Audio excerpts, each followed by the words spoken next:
Praise lord. కృపతో శుభోదయం అనే ఈ ఆధ్యాత్మిక కార్యక్రమానికి మరొకసారి మిమ్మల్ని ప్రేమపూర్వకంగా ఆహ్వానం పలుకుతూ ఉన్నాను.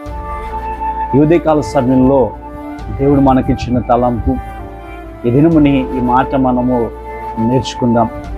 హోషేయ గ్రంథము 14వ అధ్యాయము 9వ వచనములో ఈ భాగాన్ని దేవుడు ఈ దినాన్ని మనకి జ్ఞాపకం చేస్తూ ఉన్నారు. చూడండి, అక్కడ ఏముంది అని అంటే, హోషేయ గ్రంథము 14వ అధ్యాయము 9వ వచనములో, ఏలయనగా యెహోవా మార్గములు చక్కనివి, యెహోవా మార్గములు చక్కనివి. ఈ మాట మనం అర్థం చేసుకుందాం. కొన్ని సంవత్సరాల క్రితము ఆర్థికమైన సంక్షోభము ప్రపంచంలో వచ్చిన సందర్భాన్ని బట్టి ఒక చక్కటి ఆత్మీయ కుటుంబము ఆలోచన వచ్చింది. ఏంటి అని అంటే, మనం ఈ దేశంలో ఉండకుండా అమెరికా ప్రాంతానికి వెళ్ళిపోదామని. అక్కడికి వెళ్ళాలి అని అంటే చాలా డబ్బులు కావాలి.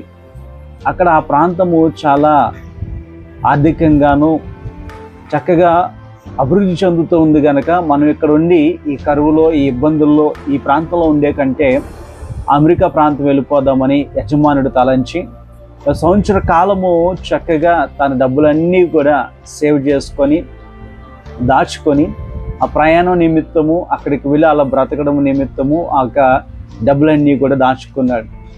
ఒకనొక రోజు వచ్చింది, అక్కడికి వెళ్ళడానికి ఆ షిప్ టికెట్ కూడా బుక్ చేసుకున్నాడు.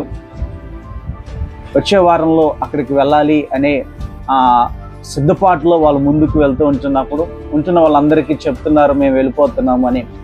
అదే సంతోషంలో కుమారుడు కూడా, తనకున్న ఒక కుమారుడు కూడా సంతోషంతో బయటికి వెళ్ళి అందరితో చెప్తున్నారు, మేము ఇక్కడి నుంచి వెళ్ళిపోతున్నాము, మేము వేరే ప్రాంతానికి వెళ్ళిపోతున్నాము, షిప్లో ప్రయాణమే వెళ్ళిపోతున్నాము అని చాలా సంతోషంగా వాళ్ళందరికీ చెప్పుకుంటూ ఉన్నాడు.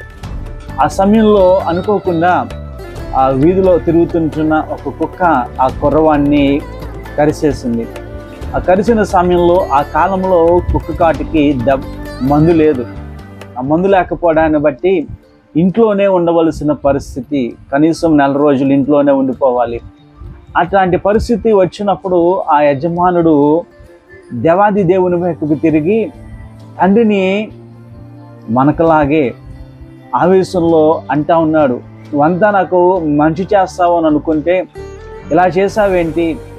ఈ ఆర్థిక ఇబ్బందులు ఉంటున్న ఈ పరిస్థితుల్లో ఈ దేశంలో ఉండేదానికంటే అక్కడికి వెళ్ళిపోదామని అనుకుంటే, అన్నీ సమకూర్చుకుంటే ఇలా ఎందుకు చేసావు? మా పరిస్థితి ఎందుకు ఇలా అయిపోయింది? అదిగో మాతో పాటు అనుకున్న వాళ్ళందరూ కూడా దినాన్ని షిప్ ఎక్కి వెళ్ళిపోవడానికి రెడీ అయిపోతున్నారు, మేము ఇంట్లోనే ఉండిపోయే పరిస్థితులు వచ్చింది, ఎందుకు ఇంత పరిస్థితి మాకు వచ్చింది? ఏం తప్పు చేశాము? ఎందుకు ఇలాగా అని దేవుణ్ణి నిందిస్తూ, దేవుని మీద కోపగిస్తూ, ఆ కుమారుడు కనిపిస్తే వాడిని తిడుతున్నాడు, నువ్వు ఎందుకు వెళ్ళావురా ఈ సమయంలో బయటికి వెళ్ళకుండా ఉండుంటే బాగుంది కదా, ఎందుకు బయటికి వెళ్ళావు?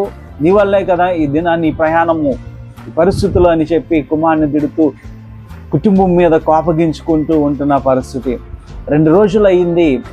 ఆ దేశమంతా ఒక వార్త చేత ఆందోళన, కంగారు, భయముతో నింపబడింది. ఏంటా ఆ వార్త అంటే, ఏ షిప్ అయితే వీరు ప్రయాణమై ఎక్కి వెళ్ళాలని అనుకున్నారో ఆ షిప్ మార్గంలో వెళ్తూ ఉండగా ఒకనొక సమయంలో, ఒకనొక స్థలంలో అది ప్రమాదానికి గురయ్యి మునిగిపోయి ఆ షిప్లో ఉంటున్న ప్రతి ఒక్కరూ చనిపోయారట. ఆ షిప్లో ఉన్న ప్రతి ఒక్కరూ చనిపోయారట.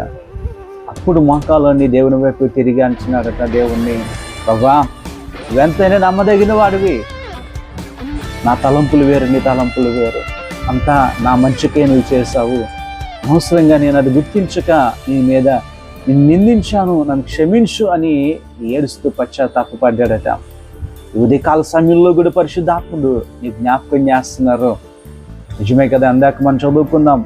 హోషేయ గ్రంథము 14వ అధ్యాయం 9వ వచనంలో, ఏలయనగా యెహోవా మార్గములు చక్కనివి.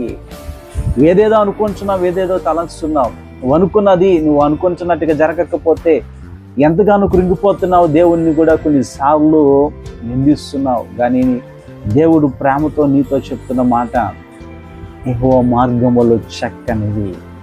దేవుడు నీకు చక్కనిది ఏర్పాటు చేసి పెట్టారు. ఆ చక్కని మార్గంలో వెళ్ళి దేవుని మహిమపరచు. అలాగా ఈ శుభోదయాన్ని ప్రారంభించు. దేవుడు నీకు దీవెనకరంగా మార్చుకోబోతున్నారు. Praise the lord.